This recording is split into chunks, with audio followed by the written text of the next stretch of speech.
वर्षावास के मंगल अवसर पर विशेष धम्म देशना आज दिनांक 9 सितंबर 2020।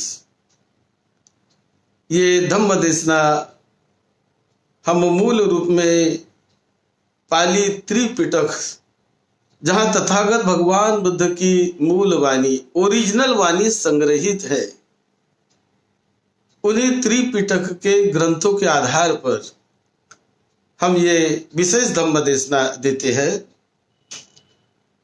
आज का जो धम्म पद था वो 11 बजे नहीं हो पाया, उसके पहले 1 घंटा पहले किसी कारणवश करना पड़ा। आप उसे YouTube में देखिए। आज का जो धम्म पद था बहुत ही मंगलकारक था। तो ये जो धम्म देशना है पाली त्रिपिटक के अंगुत्तर निकाय पाली, इस ग्रंथ के किसी सूत्र पर आज हम चर्चा करेंगे। चिरं तिष्ठन्तु सद्धम्मो लोको हुन्तु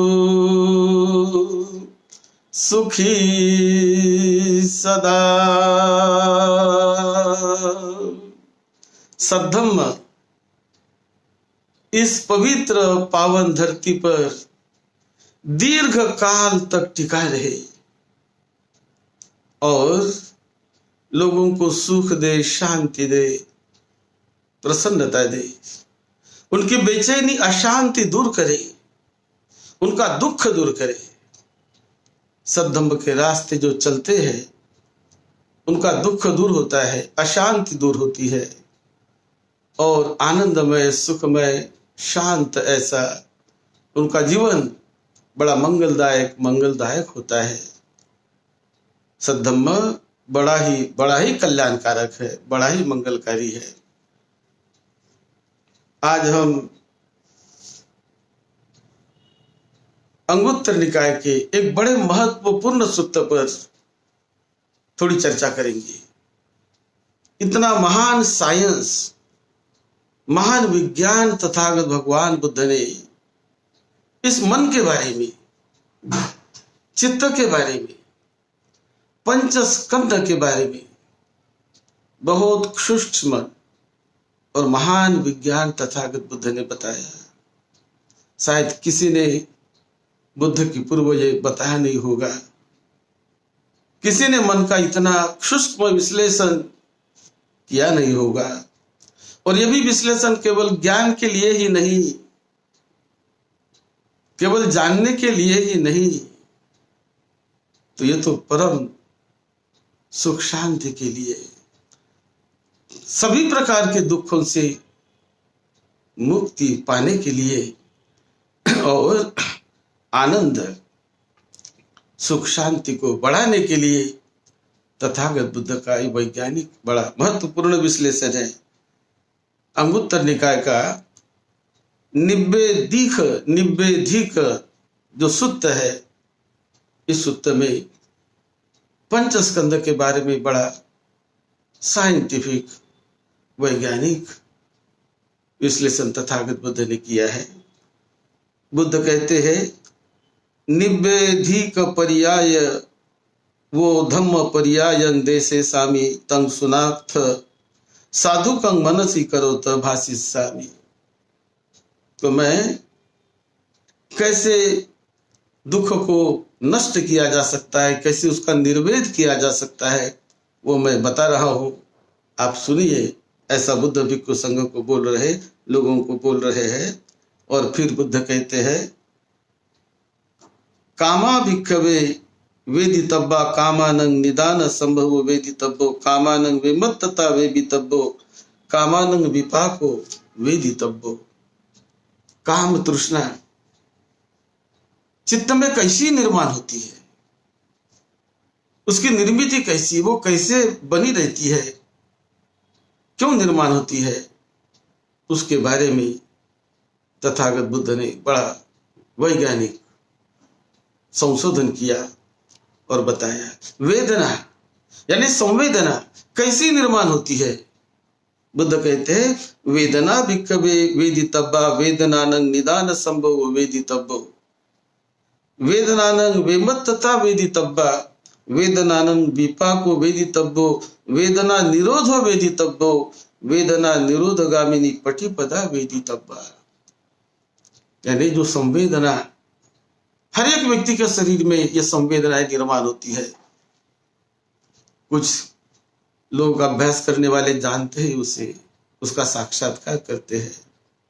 बहुत सारे लोग नहीं जानते, पता ही नहीं चलता कि क्या संवेदनाएं शरीर के भीतर ही भीतर, मन के भीतर ही भीतर कैसे वो निर्माण होती है।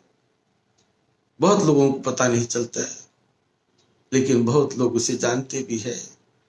तो बुद्ध ने कहा कि वेदना, संवेदना ये कैसे निर्माण होती है उसके बारे में तथागत बुद्ध ने बताया।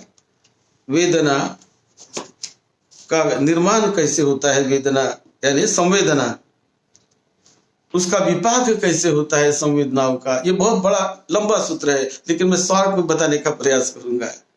उसका विपाक कैसा होता है संवेदना का, उसका निरोध कैसे किया जा सकता है संवेदनाओं का, और वो रास्ता कौन सा है संवेदना निरोध करने का, आर्य अष्टांगिक मार्ग। ये भी तथागत बुद्ध ने बड़े अच्छी तरह समझाया। उसी प्रकार संज्ञा ये चित्त का एक अंग है। किसी बात को जानना समझना संज्ञा के द्वारा ही हम जानते हैं। तो संज्ञा ये कैसी निर्माण होती है, उसका निदान कैसे होता है, कैसे उसे समझना चाहिए, कैसे उसकी विमत्तता उससे हो जाती है और कैसा उसका विपाक होता है, ये भी तथागत बुद्ध ने समझाया। और उसी प्रकार संज्ञानं निरोधो, उसका निरोध कैसे किया जा सकता है, ये भी रास्ता तथागत बुद्ध ने समझाया। उसी प्रकार आसवा भिक्खवे वेदितव्यो, आसवा कामाश्रव भवाश्रव वगैरह आश्रव, चित्त के क्लेश ये कैसे निर्माण होते हैं चित्त में, वो मैं आपको बताता हूं। कैसे निर्माण होते हैं, उसका निदान कैसा, उसकी विमत्तता कैसे उससे हम मुक्त हो सकते हैं, और उसका विपाक कैसे होता है आसवाओं का, आसवों का, वो भी मैं बताता हूं। ऐसा तथागत बुद्ध बताते हैं। और उसका निरोध कैसे किया जाए, ये आश्रमों का निरोध, ये भी बात बहुत अच्छी तरह से बुद्ध ने समझा के बताई। फिर और कहते हैं कम्मं भिक्खवे वेदितव्या कम्मानं निदानो कम्मानं विमत्तता कम्मानं विपाको कम्मानं निरोधो कम्मानं निरोधागामिनी पटिपदा। कम्म, कम्म यानी जो हम कार्य करते हैं, अपने शरीर से बोलते हैं, यह शारीरिक कर्म हो गया। मतलब वाणी से बोलते हैं, शारीरिक वाणी का कर्म हो गया। शरीर से जो कार्य करते हैं ये शरीर का कर्म हो गया। तो वाणी का कर्म यानी बोलना, अशुभ शुभ बोलना, ये वाणी का कर्म हो गया। और शरीर से शारीरिक कर्म हो गया, शुभ अशुभ। तो ये कर्म कैसे निर्माण होते हैं, उसकी उत्पत्ति ही कैसी होती है, वो साइंस तथागत बुद्ध ने बताया। किसी ने नहीं बताया होगा ये साइंस। कम्मानं निदानो, उसका क्या निदान होता है, कम्मानं विमत्तता, कैसे उससे हम अपने मन को अलग रख सकते हैं। कम्मानं विपाको, उसका क्या विपाक होता है, वो भी तथागत बुद्ध समझाते हैं कि कम्म विपाक के कारण किस प्रकार से गति मिलती है, किस प्रकार से उसका विपाक होता है, ये तथागत बुद्ध समझाते हैं। फिर कम्म के बाद कम्मानं निरोधो, उसका निरोध कैसे किया जा सकता है, वो भी रास्ता बुद्ध ने समझा के दिखाया, समझा के बताया। और कम्मानं निरोधागामिनी पटिपदा, कौन सा रास्ता है कि जो कर्म को खत्म करता है, उसका निरोध कर लेता है, वो मार्ग बुद्ध ने बताया। फिर और बुद्ध कहते हैं दुखा वेदितव्यो, जो दुख क्या होता है, कैसा होता है, उसका विस्तृत विवरण बुद्ध ने बताया। दुःखस्य निदान संभव, दुख का निदान, उसका कारण कैसे निर्माण होता है, क्या निदान है उसका, वो भी बुद्ध बताते हैं। दुःखस्य विमुक्तता, तो दुख से किस प्रकार हम अपने चित्त को निकाल सकते हैं, कैसे उसको अलग कर सकते हैं, ये भी बुद्ध ने बताया। और दुःखस्य विपाको, ये दुख का विपाक कैसे होता है, ये बात भी तथागत बुद्ध ने बहुत सूक्ष्म और अच्छी तरह से समझा के बताई। दुःखस्य विपाको दुःखस्य निरोधो वेदितव्यो, दुख का निरोध हम कैसे कर सकते हैं। कितना भी कैसा भी दुख हो, घबराने की, चिंता करने की कोई बात नहीं, सारे दुख से निरोध किया जा सकता है और चित्त जीते जी उनसे मुक्ति का आनंद ले सकता है, मुक्त हो सकता है दुख से। दुख निरोधागामिनी प्रतिपदा है, और ये दुख का निरोध करने वाला मार्ग वो भी तथागत भगवान बुद्ध ने समझा के बताया। इतना मंगलमय, इतना महत्व का ये सूत्र है, ये साइंस है, चित्त का साइंस है, जो बुद्ध ने उन दिनों 2600 साल पहले बताया। पंची में भिक्खवे काम गुना कतमं पंच, ये काम गुना कौन से होते हैं, 5 प्रकार के। चक्षुया रूपा इठा रूपा इठा कंता मनापा पिय रूपा कामुप संहिता रजनिया, यानी 5 प्रकार के जो काम गुण कैसे निर्माण होते, उसकी निर्मिति कैसे होती है। कि जब हम आंखों से किसी रूप को देखते हैं, किसी वस्तु को देखते हैं, तो रूप को, वस्तु को देखने के बाद जो एक उसके प्रति आसक्ति निर्माण होती है, काम निर्माण होता है। क्यों निर्माण होता है, कैसे निर्माण होता है, उसका बड़ा विस्तृत विवरण इस सूत्र में बुद्ध ने बताया। वो यदि इच्छा मतलब हमें पसंद आने वाला हो, हमारे मन के लायक हो, मनापा पिय रूपा बड़ा प्रिय लगने वाला हो, कामुप संहिता यानी काम को, तृष्णा को निर्माण करने वाला हो, निर्माण करते रहने वाला हो, और रजनिया बहुत रमन करने वाला हो, ऐसा यदि होता है रूप, तो उसके पीछे चित्त आसक्त हो जाता है, उस ऑब्जेक्ट के पीछे चित्त दौड़ने लगता है, भागने लगता है, उसको पकड़ने का प्रयास करता है।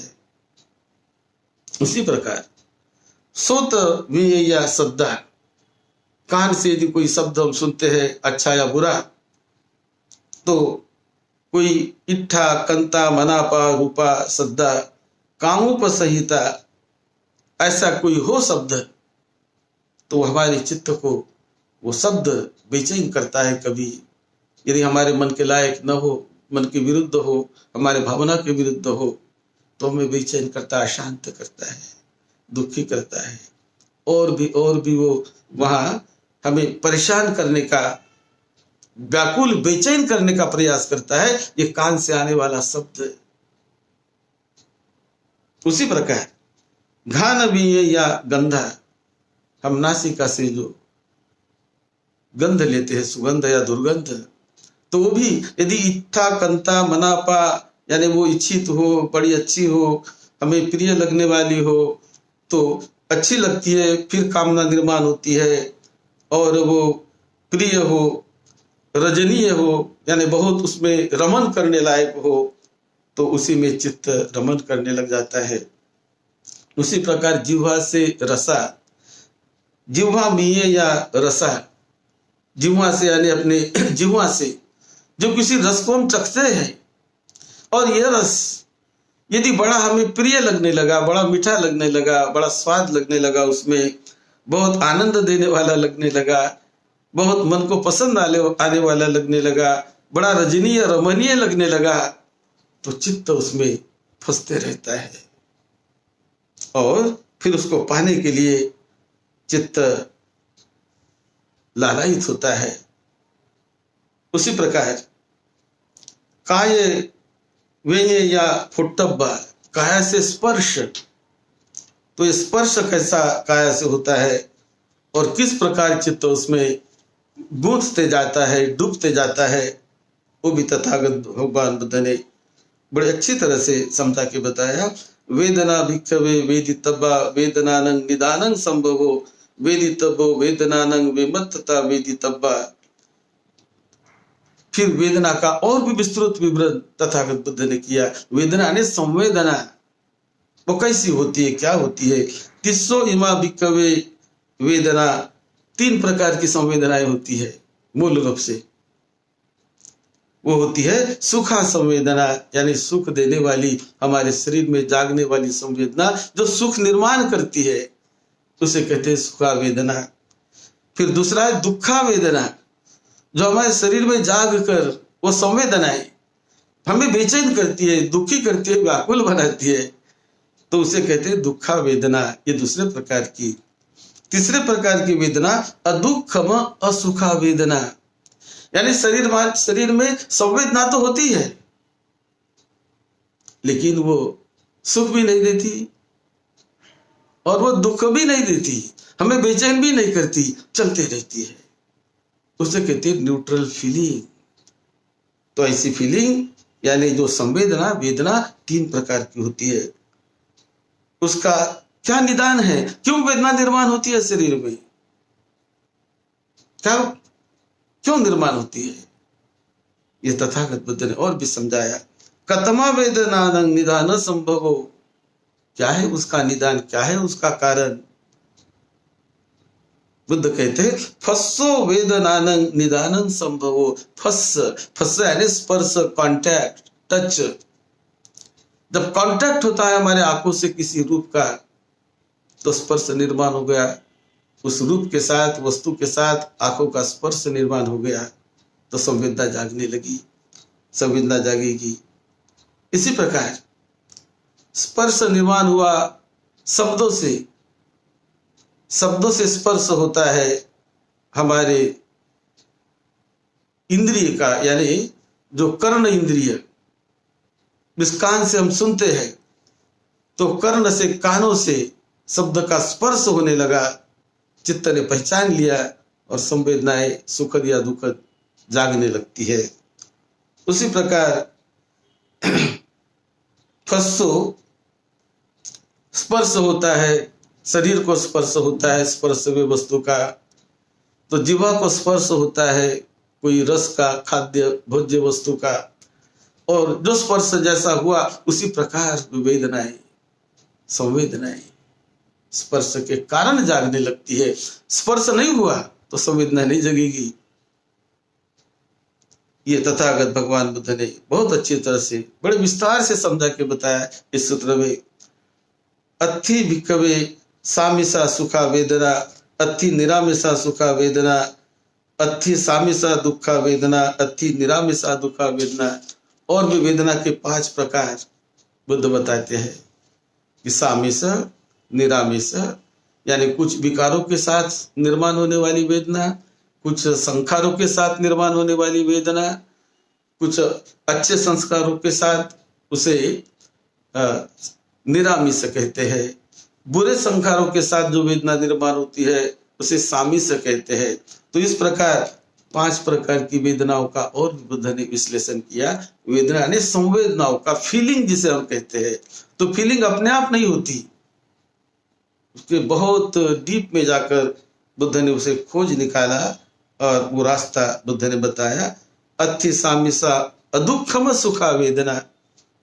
तो 5 प्रकार की जो वेदनाएं होती है, सामिस, निरामिस, सुख, दुख, अदुख, अदुख, असुख, इस प्रकार से, यानी न्यूट्रल फीलिंग।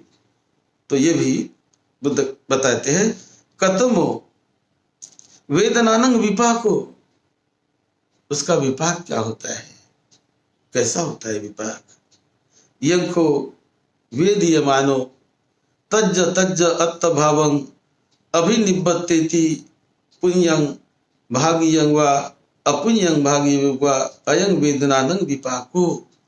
ये वेदना का विपाक होता है तो वो हमें कभी कभी पुण्य की तरफ ले जाता है, कभी पाप की तरफ ले जाता है, कभी दुख की तरफ ले जाता है, कभी सुख की तरफ ले जाता है।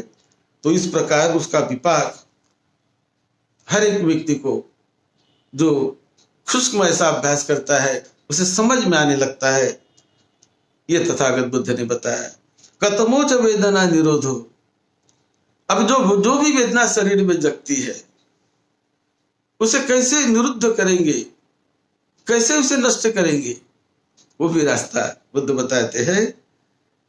फस्स निरोधो वेदना निरोधो, यानी स्पर्श जो होता है, स्पर्श के कारण वेदना जागती है। यदि स्पर्श नहीं हुआ तो वेदना नहीं जगेगी, वेदना नहीं जगेगी। स्पर्श होने से वेदना जगती है। ये इंद्रिय जो हमारे पांच इंद्रियों का स्पर्श उन विषयों के साथ होते रहता है तो वेदना वैसी जगने लगती है। उदाहरण के लिए मान लिया जाए कि यदि कोई सिगरेट पीने वाला हो तो सिगरेट जब पीता है आदमी तो सिगरेट से उसका स्पर्श हो रहा है, उसके जीवा का सिगरेट से स्पर्श हो रहा है और स्पर्श होने पर वेदना संवेदना निर्माण हो रही, उसको लत लग रही, उसको अच्छी लग रही, वो उसको सुख देने वाली लग रही वो संवेदना कुछ समय तक, तो और भी पीता है क्योंकि उसका स्पर्श हो गया है। सिगरेट का स्पर्श, उसकी जो टेस्ट है वो टेस्ट जीवा को अच्छी लगने लगी और उसके प्रति वो आसक्त होते जाता है। कोई गुटखे का स्पर्श होता है तो गुटखे के उस स्पर्श के प्रति आसक्त होते जाता है और बार बार वो करने लगता है। वैसे कोई शराब पीने लगता है तो बार बार ये स्पर्श के कारण वो संवेदना निर्माण होती है और संवेदना बांधते रहती है चित्त को। लेकिन हमने स्पर्श होने ही नहीं दिया कि सिगरेट का स्पर्श हमने किया ही नहीं, सिगरेट हमने पी ही नहीं, तो उस प्रकार की वेदना नहीं जगेगी, तो निरुद्ध हो गया। शराब पिया ही नहीं तो संवेदना नहीं जगेगी, पिया तो जगेगी और नहीं पिया तो नहीं जगेगी। तो किसके हाथ में है ये? कौन देवी देवता के हाथ में है? किसके हाथ में है ये आपके हाथ में है। उसे पीना या न पीना ये बुद्धिमान आदमी के हाथ में है। उस रास्ते से जाना या नहीं जाना, यदि हम जाएंगे उस रास्ते से तो उसका विपाक हमें भोगना पड़ेगा, परिणाम भोगना पड़ेगा। और नहीं जाएंगे तो उसका सुख, उसका आनंद भी उसी व्यक्ति को मिलने लगता है। ये सुख आनंद देने वाला कोई बाहर का व्यक्ति नहीं है, ये संवेदनाएं, भीतर जागने वाली वेदनाएं, संवेदनाएं, वो हमें सुख देती है या वही हमें दुख देती है।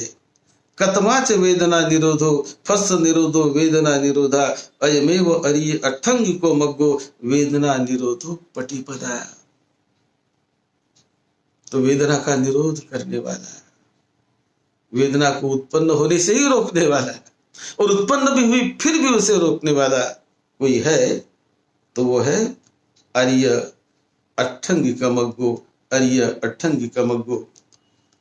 फिर तथागत बुद्ध और उसमें बताते हैं यथो को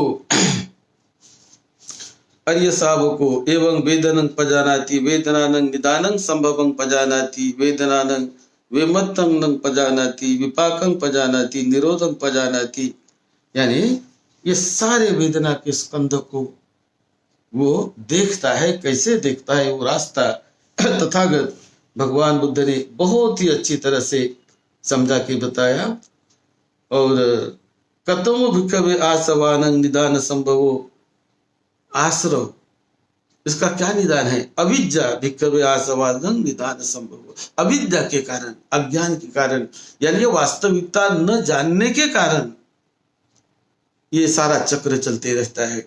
लेकिन जो व्यक्ति वास्तविकता को जानता है तो वो चक्र से बाहर निकलता है।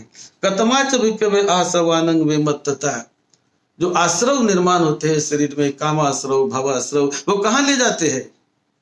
क्या उसकी गति है?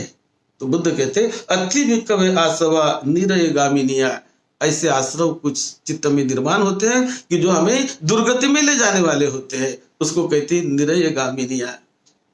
फिर कुछ आश्रव ऐसे होते हैं अति आश्रवा तिरच्छान यौनि गमनिया, कि ऐसे कोई आश्रव चित्त में होते हैं कि वो व्यक्ति को तिरच्छान पशु योनि में ले जाते हैं, पशु की अवस्था में ले जाते हैं। ऐसे कुछ आश्रव ये चित्त में निर्माण होते रहते हैं। फिर अति आश्रवा पेत वेश गमनिया, कुछ आश्रव बहुत ही दुर्गति में ले जाने वाले होते हैं। और अति आश्रवा मनुष्य लोक गमनिया, कुछ आश्रव मनुष्य योनि में उसे लाते हैं, मनुष्य जीवन में लाते हैं। कौन लाते हैं? ये आश्रव लाते हैं, कामाश्रव, भवाश्रव, अविद्याश्रव, और दूसरा कोई नहीं लाता। ये आश्रव उसे लाते हैं मनुष्य लोक गमनिया, मनुष्य लोक में आता है व्यक्ति इन आश्रवों के कारण। वो बड़ा अच्छा बुद्ध ने यहाँ समझा के बताया। और फिर बुद्ध कहते हैं अति भिक्खवे आश्रवा देवलोक गमनिया, ऐसे इस मन में चित्त में आश्रव निर्माण होते हैं कि वो देवता लोक में हमें ले जाते हैं, व्यक्ति को देवता लोक में ले जाते हैं। कौन से आश्रव, कौन सा वो रास्ता कि जो हमें ऊंचे योनि में ले जाता है, उसका भी बड़ा विस्तृत विवरण तथागत बुद्ध बताते हैं। कम्मं भिक्खवे वेदितव्यो कम्म निरोधागामिनी पटिपता वेदितव्यो, कम्म के बारे में बुद्ध ने बताया, उसके निरोध के बारे में बताया, और उसको उससे पूरी तरह मुक्त होने के बारे में बताया।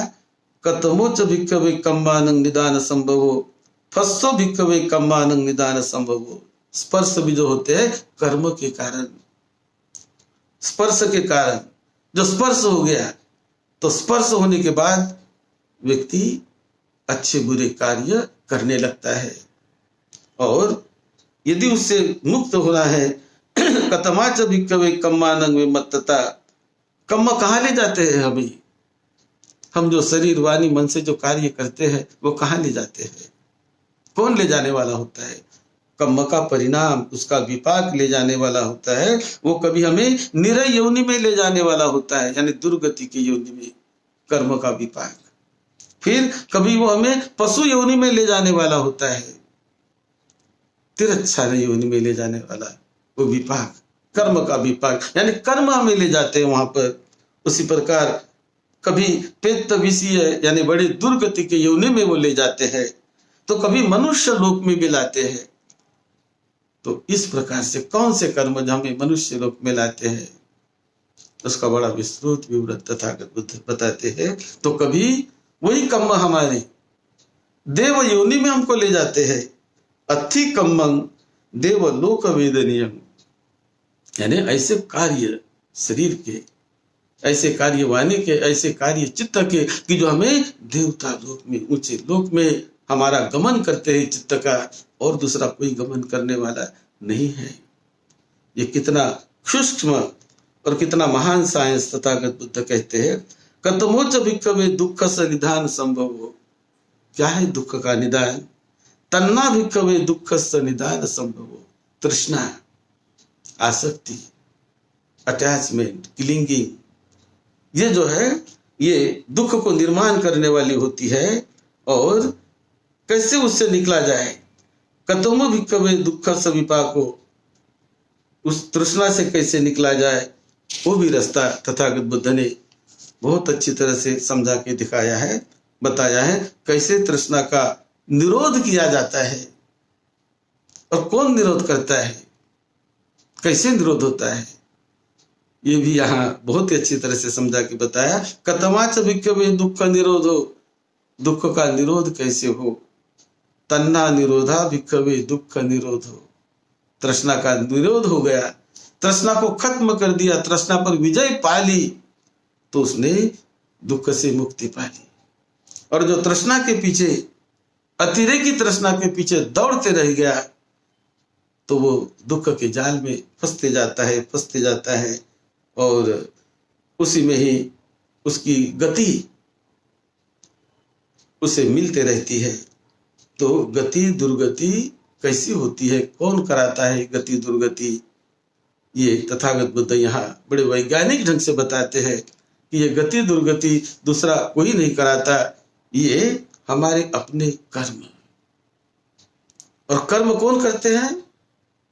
हम ही कर्म करते हैं। मैं ही कर्म करता हूं। मेरे वाणी से कौन कर्म करता है? मैं स्वयं।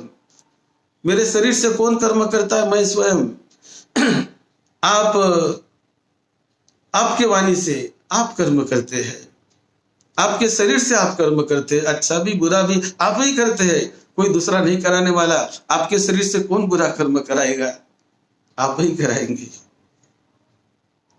आपके वाणी से कौन बुरा कर्म कराएगा? यदि आपने वाणी से बुरा बोलना चाहा तो बोलेंगे बुरा, और बुरा नहीं बोलना चाह कि नहीं बुरा नहीं बोलूंगा, तो बुद्धिमान हो गए, ज्ञानी बन गए, बच गए बुराई से। और जब बुराई से बच गए तो उसके विपाक से बच गए। आने वाला कटु विपाक होता है, और बुराई करने लगे तो विपाक से बचोगे नहीं, बचोगे नहीं। विपाक तो दौड़ते रहेगा, और दुनिया की कोई ताकत नहीं कर्म विपाक से बचाने की। कर्म का विपाक जो होता है, अच्छे कर्म का अच्छा ही फल मिलते रहता है। देरी क्यों ना हो लेकिन अच्छा ही मिलेगा, लेकिन बुरे कर्म का विपाक बुरा ही मिलेगा। यही धम्म है, यही धम्म का साइंस है, यही तथागत बुद्ध ने बताया। और जो व्यक्ति इसको जानकर अपने आप को सही रास्ते पर लाता है, धन्य हो जाता है उसका जीवन। किसी के पीछे दौड़ने की जरूरत नहीं। धन्य होता है उसका जीवन, धन्य होता है उसका जीवन, मंगलमय होता है उसका जीवन। जीत लिया उसने अपने आप को, कल्याण कर लिया अपने जीवन का, बच गया दुर्गति से, बच गया पशु योनि से। नहीं तो पशु बनेगा आदमी, दुर्गति में जाएगा। वर्तमान में भी पशु का जीवन जीना पड़ता है, वर्तमान में भी दुर्गति होती है। ऐसा नहीं कि दुर्गति, बुरा काम यहाँ करोगे दुर्गति मरने के बाद होगी, भूल जाओ भूल जाओ। यहाँ बुरा काम करोगे वाणी से तो दुर्गति यही भोगना पड़ेगा, यहाँ बुरा काम करोगे शरीर से तो दुर्गति यही भोगना पड़ेगा। ऐसा नहीं कि तुम यहाँ बुरा काम करते रहोगे और चैन करोगे, मजा करोगे, भूल जाओ। दूसरों को धोखा दे सकते हैं हम, दूसरों को भुला सकते हैं हम, अपने मन को नहीं धोखा दे सकते भाई। अपने मन को नहीं भुलाया जा सकता है। कैसे मन को धोखा देंगे? अरे सबसे बड़ा जज बैठा है तुम्हारे मन में। ये बाहर के जज तो होते हैं, वो कभी सही जानते भी है नहीं भी जानते हैं। बाहर के जज को धोखा दिया जा सकता है, उन्हें बहकाया जा सकता है, लेकिन अपने भीतर बैठा हुआ जज, हमारे भीतर बैठा हुआ न्यायाधीश, उसको कैसे मैं धोखा दूंगा भाई? आप कैसे धोखा देंगे जो आपके भीतर न्यायाधीश बैठा है? यही तो धम्म है ना, यही धम्म है। हर एक व्यक्ति के भीतर, हर एक व्यक्ति के जो सभ्य आदमी है, जो आदमी है, इंसान है, जो बुद्धिमान आदमी है, उनके साथ न्यायाधीश बैठा है। अच्छी बुरी समझने वाला, अच्छी बुरी जानने वाला बैठा है। तो क्या उसे धोखा दे पाओगे? क्या उसे भुला पाओगे?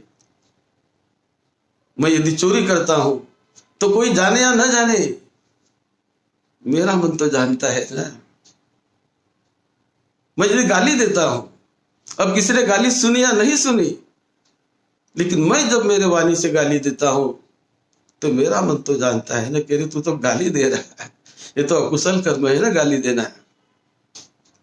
और अकुशल कर्म का परिणाम उसे ही भोगना पड़ता है, उसे ही भोगना पड़ता है। तो इसी प्रकार यही तो धम्म है। और धम्म क्या है? तो तथागत बुद्ध ने ये जो मन का साइंस, कि जो हर एक व्यक्ति के जीवन से संबंधित है, इसका ज्ञान होना बड़ा कल्याणकारी है। और इसका ज्ञान न होना, कोई हमें इसकी जरूरत नहीं है, ऐसा भी कहने वाले लोग हैं। इसको न जानने वाले भी लोग हैं, कोई जरूरत नहीं इसे जानने की। लेकिन भाई जानो या न जानो, मानो या न मानो, समझो या न समझो, कुछ फर्क नहीं पड़ता। निसर्ग नियामता, द लॉ ऑफ नेचर, वो अपना काम करते रहता है। हमारे मानने से, हमारे जानने से कोई फर्क नहीं पड़ता। फर्क यह पड़ेगा कि जानोगे तो सही रास्ते पर लग जाओगे, मुक्त हो जाओगे, और नहीं जानोगे तो बंधन में बांधते चले जाओगे, दुख में पिसते चले जाओगे, पता भी नहीं चलेगा। और जब मृत्यु का वक्त आता है तो इतनी बुरी, इतनी दुखद और बेचैनी से उसको जाना पड़ता है। कौन बचाएगा?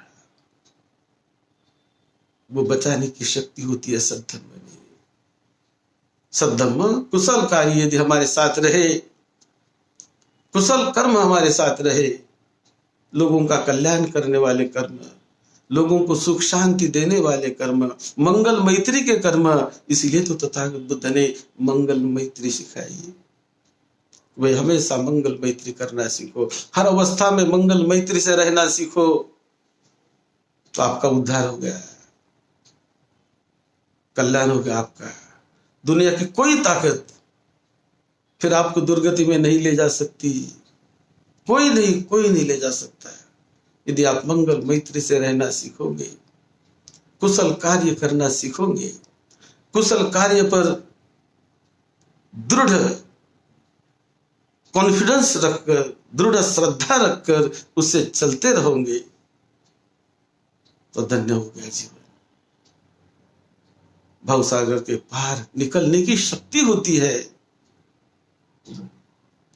अपने ही मन में, अपने ही कर्मों में, और वो ज्ञान के कारण, जानने के कारण, सच्चाई को जानने के कारण। ये जो बुद्ध बताते हैं ये उनकी मनगढ़ंत बातें नहीं है, ये कोई कथा कहानी नहीं है,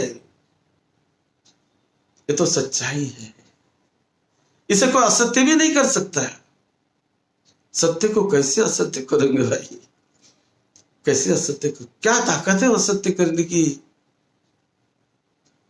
जो दुख आर्य सत्य तथागत बुद्ध कहते हैं। इसलिए तो बुद्ध कहते हैं कि मैं जो बताता हूं सच्चाई बताता हूं, सत्य ही बताता हूं। तो बुद्ध की शिक्षा, बुद्ध का संदेश वो सच्चाई पर, सच्चाई परम सत्यता, शुष्क सत्यता, सच्चाई पर, सच्चाई पर ही है। और जो सच्चाई के रास्ते पर चलता है, सच्चाई को जानता है, सच्चाई को मानता है, जो सच्चाई की पूजा करता है, बहुत बड़ा आदमी है, उसका कल्याण ही होगा। लेकिन जो सच्चाई को छोड़ देता है कि कुछ मुझे लेना देना नहीं सच्चाई से, मैं कहूंगा वही सत्य है, मैं मानूंगा वही सत्य है, ऐसे भी कहने वाले लोग होते हैं संसार में, भटक जाते हैं। क्या सच्चाई है? मानने से नहीं, जानने से, समझने से, अपने चित्त को जानने से, अपने मन को जानने से उस सच्चाई का बोध हो जाता है, सच्चाई का साक्षात्कार हो जाता है। फिर चाहे कोई कुछ भी नाम दे दे, कोई सच्चाई को भगवान कहे, ठीक है ना, क्या फर्क पड़ता है? भगवान भी तो कोई भगवान कहे तो सच्चाई है। यदि जो सच्चाई है उसे कोई भी नाम दे दो, सच्चाई सच्चाई होती है, बड़ा कल्याण करने वाली होती है। और झूठा झूठा होता है। झूठों को कब तक दबाओगे, कब तक छिपाओगे झूठे को? एक दिन तो झूठा सामने आ ही जाएगा। और जब झूठा सामने आता है तो दुख झेलना पड़ता है, रोना पड़ता है, पछताना पड़ता है, और दुख से भाग नहीं सकता बाद में। तो इसलिए अहंकार से निकलो बाहर, घमंड से बाहर निकलो, अहंकार से बाहर निकलो, मैत्री भाव करो, प्रेम मैत्री बांटो। यही संदेश सभी के सुख शांति के लिए तथागत बुद्ध का संदेश है, धम्म का संदेश है, सद्धम्म का संदेश है।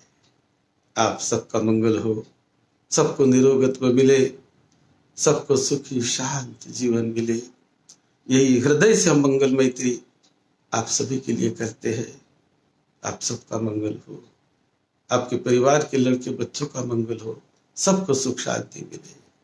सद्धम्म की सेवा में, आपकी सेवा में डॉक्टर भदंतर राहुल पोधी महाथेरो, आप सबका मंगल।